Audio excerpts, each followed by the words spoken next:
certain pieces of lost media are considered more wanted than others. Most of it is down to opinions, or in this case popularity. OMORI is an indie RPG that has captured the hearts of many since its release in December of 2020 on Steam. Created by artist and clothing designer OMORI, the game is widely acclaimed for its deep, psychological story and distinct visual style. However, long before it became the game that so many know and love today, OMORI started as an entirely different project. A project rooted in a series of illustrations and blogs dating back to December of 2011. These featured a character known as OMORI Boy, whose story OMORI was eager to bring to life in a new video game. In April of 2014, a Kickstarter campaign was launched to turn the OMORI Boy narrative into a full-fledged game. The campaign was a massive success, raising over $200,000, nearly 10 times its original goal. The excitement generated by this Kickstarter led to the creation of an early demo of OMORI, known as the 2014 demo, or the alpha version. This demo was shared with fans during two events. One event was GR2's Game Night, and the other was J-Pop Summit. Both of these took place in the same year of 2014. This early version of OMORI is now a fascinating piece of lost media, accessible only to a few. Aside from the dev team, the only known entity with access to the demo is the company Sansi, which was a Kickstarter backer. The 2014 demo is notable for several reasons, particularly because it was built using RPG Maker VX. This was the engine used before the game switched to RPG Maker MV later in 2014 for better performance. This switch led to significant changes in the game's mechanics, visuals, and overall presentation. The 2014 demo of OMORI showcased a variety of differences from the final game. The battle system, for instance, was quite different, resembling that of Earthbound. It featured static pixel art sprites, as opposed to the moving drawings featured in the released version. The background in battles was moving rather than the static images that players would later become familiar with. Otherworld, one of the game's more surreal locations, also looked significantly different in the demo. Instead of resembling the alien campsite that it eventually became, the area was depicted more like a grassland with houses scattered about. Another notable area, a yellow forest filled with moon bunnies and melons, seems to have been replaced by the junkyard in the final game. The UI in the demo was also different. The window boxes in the main game were bright pink, whereas in the demo's white space and title screen, they were a more familiar black and white. Another notable detail from the demo was Aubrey having a voice line when she spoke, something that didn't make it into the final release. The demo also reportedly offered the option to choose your gender, a feature that was scrapped in the final game. The demo's storyline ran up until the battle against Space Boyfriend, offering a substantial glimpse into an early story. Interestingly, there are small differences in various screenshots from the demo, such as slight changes in the UI. These differences suggest that there might have been several versions of the demo.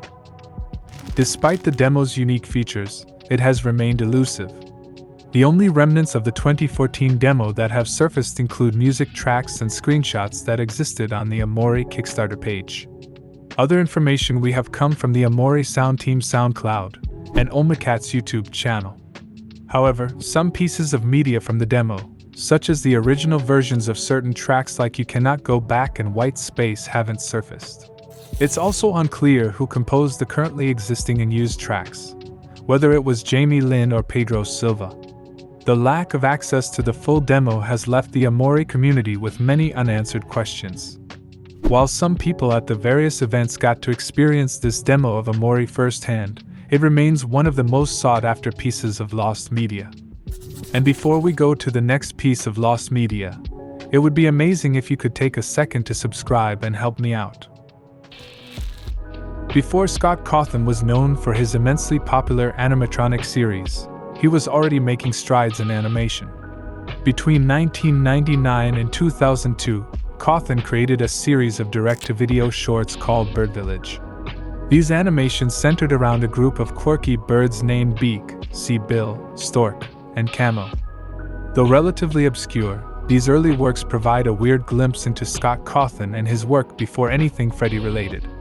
Birdvillage follows a charming group of bird characters as they engage in various adventures. The stories are playful and seem to be aimed for children.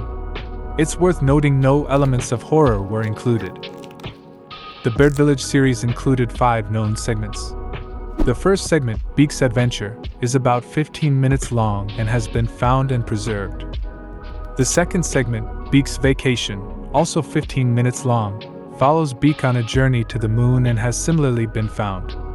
The third segment, Beak's Snowball Fight, involves Beak battling snowball blasting robots and is available as well. The longest segment, Birdvillage the Movie, runs for approximately 45 minutes and was recently recovered. The final segment, Birdvillage Second Nest, remains lost, and its length and content are still unknown. These segments were released across 2 VHS tapes. The first was Birdvillage Volume 1 in 1999, and the other was Stories from Birdvillage in 2002. While the series remained largely under the radar, it holds a special place in the history of Scott Cawthon's creative journey. For years, information about Birdvillage was incredibly scarce. Most fans of Cawthon's later work were unaware of these early animations, and only a few segments were known to have survived. The first real breakthrough in the search came with the discovery of Beak's Snowball Fight, which was included as a bonus feature on the DVD of Return to Mush Snail. This series was another of Cawthon's lesser-known animations. However, the most elusive of the Birdvillage series was Birdvillage Second Nest. This segment, presumed to be a sequel to Birdvillage the Movie, was mentioned only briefly on Scott Cawthon's website under his sample works. Beyond this single reference, no further information or copies of the segment were known to exist. The tide began to turn in November of 2020 when a YouTube user discovered a copy of the Birdvillage VHS in their collection. This tape contained 2 previously lost segments, Beak's Adventure and Beak's Vacation, confirming that these animations had indeed been created as early as 1999. Then, in March of this year, another major discovery was made by YouTube user Philibrave. This time, it was a copy of the Stories from Birdvillage VHS, which had been obtained from David Hutter. Among the segments on this tape was the long-sought-after Birdvillage the Movie, another of the previously missing episodes from the series. This find was a significant milestone, as it was the longest look into the series. Despite these exciting recoveries, Birdvillage Second Nest remains lost. This episode, speculated to be a follow-up to Birdvillage the Movie, continues to elude collectors and fans. With little more than a single mention on Cawthon's website, the exact contents and length of this segment remain unknown. The fact that this one segment is lost, and that Scott Cawthon is the creator, has made this piece of lost media notable above others. But anyways, consider binging on and checking out another video.